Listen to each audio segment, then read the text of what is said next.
Beaucoup d'entrepreneurs ne réalisent pas que le stress, l'anxiété qu'ils éprouvent sont provoqués par des problèmes d'argent. De la finance vous sert au creux de l'oreille tout ce que vous devez savoir pour avoir l'esprit tranquille quand vous pensez à vos finances. Hello tout le monde, bienvenue sur le podcast de la finance, mais pas que.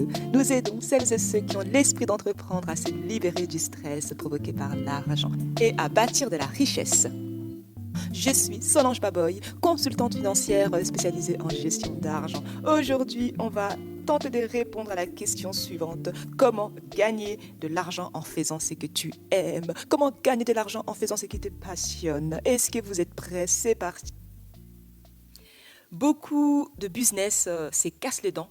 Beaucoup d'entrepreneurs se cassent les dents parce qu'ils ne peuvent pas payer leurs factures. Que tu sois à la tête d'un petit business ou une grosse entreprise, la vérité est que mal gérer l'argent est ce qui va te conduire droit à la faillite. Voilà pourquoi dans cet épisode, je vais parler des 3 plus grosses erreurs que les entrepreneurs font dans leur gestion d'argent et expliquer comment tu peux les éviter. Je coach les dirigeants d'entreprise à tous les niveaux de business et je peux dire qu'il existe 3 types d'erreurs qu'ils font en ce qui concerne la gestion d'argent. La première erreur qu'ils commettent et qui ne gardent pas leurs finances séparées. Les amis, c'est une chose assez facile à régler. Si tu prends le temps de tout simplement ouvrir un compte en banque dédié à ton business, tu seras étonné de combien de maux de tête tu vas t'épargner. Ok, je comprends que certaines personnes se retrouvent en entrepreneuriat un peu par hasard. Tu commences comme un hobby, quelque chose que tu aimes, et petit à petit, tu commences à te faire payer. Et avec le temps, ces hobbies qui étaient une partie intégrante de toi, de ta personne, se transforment en un business, mais tu continues à les traiter comme un hobby. La réalité est que si tu veux avoir un business, un vrai business, je veux dire, si tu veux réussir en entrepreneuriat, tu dois traiter ton business comme un business. Et cela commence avec des toutes petites choses. Déjà, commencer par intégrer, te dire que ce n'est plus un hobby, mais un vrai business. Et du coup, tu ne dois plus utiliser ton compte en banque personnel pour faire les transactions liées à ton business. Et la cerise sur les gâteaux, avoir un compte en banque pro n'est pas très compliqué. Il te suffit tout simplement d'aller voir ta banque et tu lui demandes d'ouvrir un compte à vue et si possible un compte épargne professionnel que tu vas utiliser pour toutes les transactions professionnelles. Ça veut dire que toutes les ventes que tu vas faire arrivent sur ton compte professionnel. Et toutes les dépenses, tous les achats liés à ton business vont sortir de ces comptes professionnels. Et les comptes épargne, tu vas l'utiliser pour mettre de l'argent de côté, pour faire face à des situations imprévues, pour épargner pour les impôts, pour les taxes, pour la TVA, ou encore pour faire grandir ton business, pour développer ton business, pour réinvestir dans ton business. Et croyez-moi, il y a beaucoup d'avantages à avoir un compte professionnel séparé. Cela t'épargne des maux de tête parce que tu sais en fait comment se porte ton business. Tu peux vérifier sur ton compte à vue quel est ton bénéfice. Il te suffit pour cela de prendre toutes les rentrées moins les sorties. Et là, tu vas avoir ton bénéfice pour faire simple. Et durant toute l'année, c'est très important vraiment de garder donc tous tes documents séparés, donc les factures, les reçus, etc., les garder séparés pour déjà te préparer à la déclaration fiscale. Tu auras une idée à quoi t'attendre pour les impôts. Et tu pourras aussi en fait savoir comment est-ce que ton activité se porte. Quelle est la performance de ton activité. Prendre le temps d'avoir un compte en banque à part t'épargnera vraiment des casse-têtes et te mettra dans des bonnes conditions pour réussir financièrement. Et tu ne peux pas réussir financièrement dans ton business si tu n'as aucune idée de la performance de ton business, de comment est-ce qu'elle se porte, comment est-ce qu'elle performe. Ça va être compliqué. La deuxième erreur que les entrepreneurs commettent, c'est de ne pas fixer les bons prix pour leurs produits ou leurs services. En fait, beaucoup d'entrepreneurs ont du mal à fixer le bon prix. Et comme ils ne savent pas trop comment procéder, ils vont par exemple adopter la stratégie d'être le moins cher. Mais laissez-moi vous dire que c'est une très mauvaise idée. Voici plutôt les facteurs à considérer que je recommande. Le coût de production. Ce sont en fait les dépenses directement liées à la production de ton produit ou de ton service. Par exemple, disons que tu fais de robes de mariée. Tes coûts de production comprendraient le matériel, comme les fils, l'aiguille et les tissus, mais aussi la main-d'œuvre requise pour fabriquer tes robes. Un autre facteur à prendre en considération quand tu fixes ton prix, c'est quoi? Ce sont les dépenses opérationnelles, encore plus communément connues sous le nom de coûts d'exploitation. Ce sont les dépenses nécessaires pour faire tourner ton business au quotidien.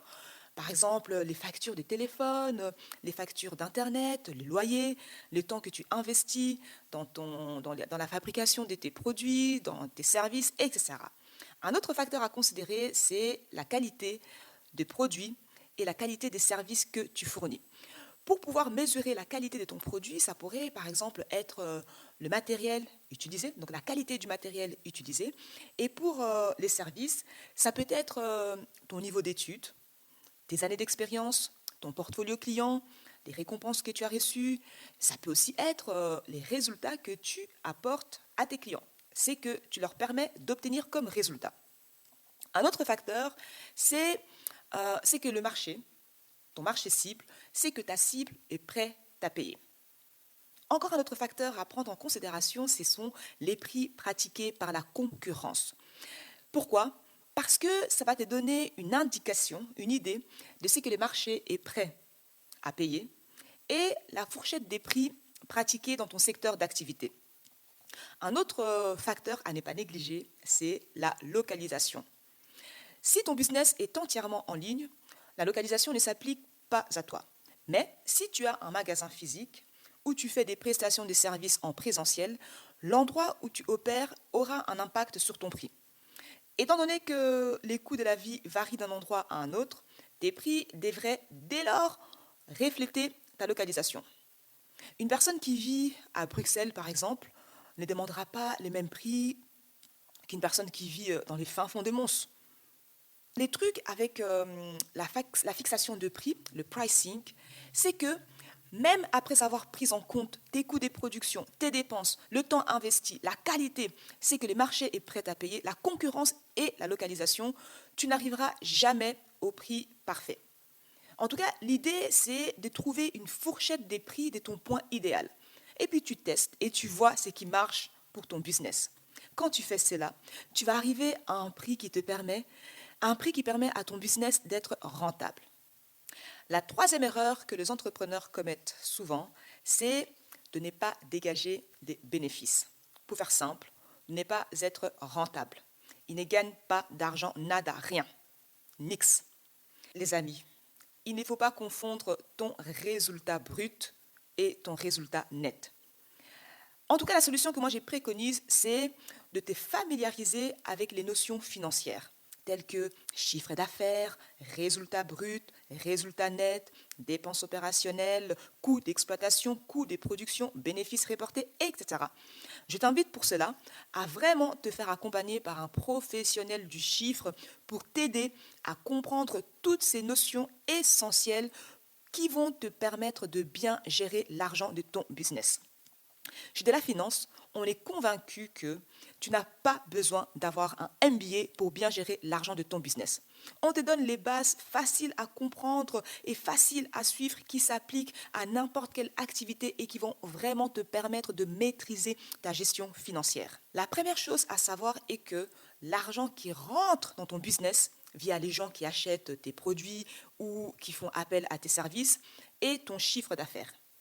La seconde chose à savoir est que le chiffre d'affaires n'est pas la même chose que ton profit, ton bénéfice. Donc, attends un peu avant de courir faire du shopping quand tu reçois un gros virement d'un client. Malheureusement, tout cet argent ne t'appartient pas. Il te faudra payer tes coûts de production, payer tes coûts d'exploitation, payer les taxes, rembourser tes dettes, etc.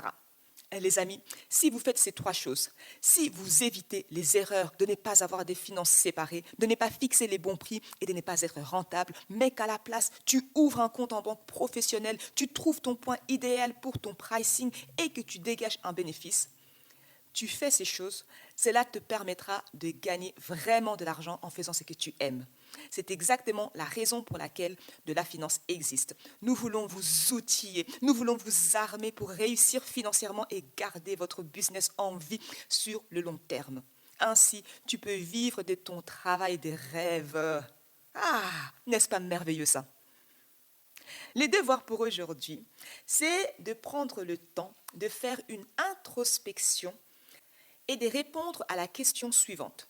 As-tu déjà commis ou commets-tu l'une de ces erreurs? Si oui, que comptes-tu faire pour corriger cela? C'est tout pour aujourd'hui. Je vous retrouve au prochain épisode. En attendant, prenez bien soin de votre argent et que la paix financière soit avec vous. Bye! Pour que l'argent ne soit plus une source de stress, apprendre à gérer grâce à de la finance.